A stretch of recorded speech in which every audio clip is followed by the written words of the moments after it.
Assalamualaikum warahmatullahi wabarakatuh. Apa kabar sahabat Opinio Channel? Semoga sahabat semua dalam keadaan sehat walafiat, sehingga bisa menyaksikan channel kesayangan kita semua. Kali ini Opinio masih di daerah Tuban, yang akan menelusuri makam seorang wali yang bernama Syekh Maulana Ibrahim Asmorokondi. Seperti makam wali lainnya, kita berjalan dari area parkir menuju makam sekitar 1,5 km, dan melewati pedagang-pedagang penjual oleh-oleh khas Tuban.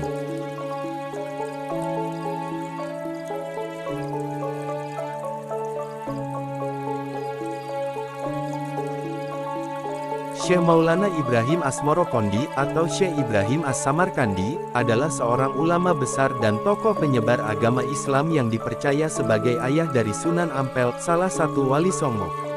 Beliau dikenal sebagai salah satu pelopor penyebaran awal Islam di tanah Jawa. Nama Asmorokondi sendiri merupakan pelafalan masyarakat Jawa untuk wilayah Samarkand di Asia Tengah, merujuk pada daerah asal atau leluhur beliau.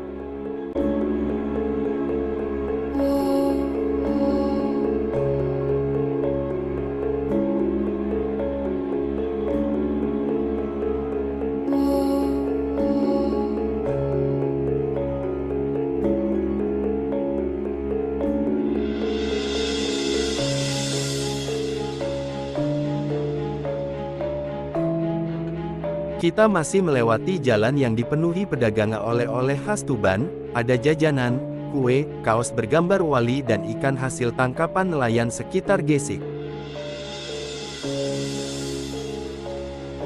Kita memasuki gapura untuk menuju masjid dan makam Syekh Asmorokondi.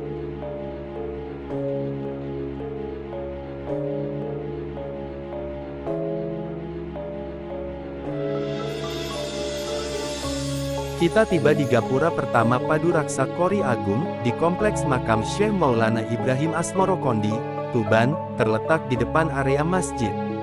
Gapura ini memiliki corak khas Jawa Islam, dihiasi ukiran kayu jati, dan tulisan kaligrafi Arab asli Syekh Maulana Ibrahim As-Samarkandi.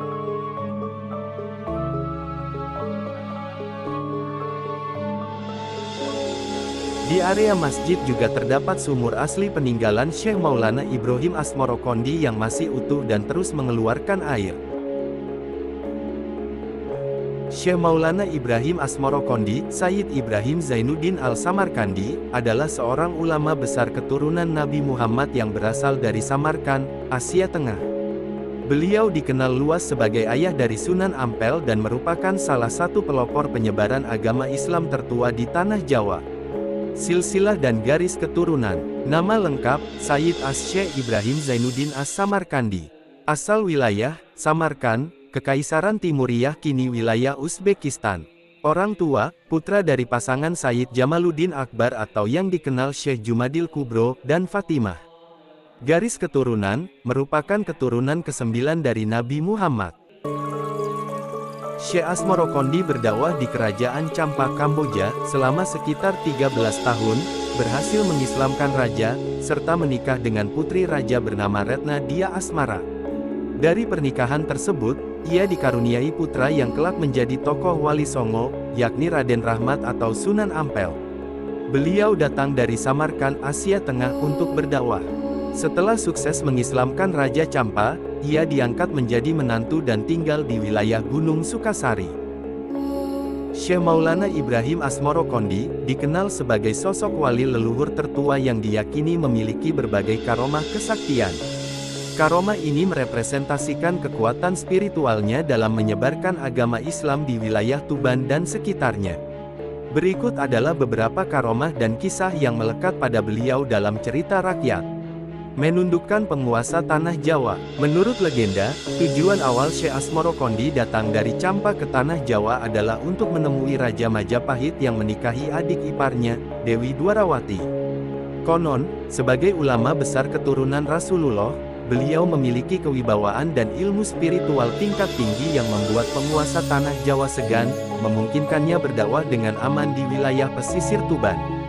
Dikisahkan dalam cerita rakyat, walaupun masa dakwah beliau di desa Gesik kini desa Gesik Harjo, Kecamatan Palang, Tuban, sangat singkat, ajarannya diterima dengan sangat mudah oleh penduduk setempat. Masyarakat meyakini hal ini berkat karomah ilmu laduni dan pancaran cahaya keislaman, Nur Muhammad dari wajah beliau yang memikat hati para nelayan dan warga pesisir. Dalam riwayat tutur masyarakat pesisir, Syekh Asmoro Kondi dikenal mampu menulis sebuah karya besar di tengah-tengah kesibukannya berdakwah. Karya tersebut berupa sejilid kitab yang di kalangan pesantren dikenal dengan nama Usui Nembis. Masyarakat menganggap kemampuan menyusun kitab kompleks dengan sangat cepat ini sebagai salah satu bentuk karomah berupa keluasan ilmu yang luar biasa. Berdasarkan kepercayaan setempat, makam Sunan Gesik ini tidak pernah sepi dari peziarah.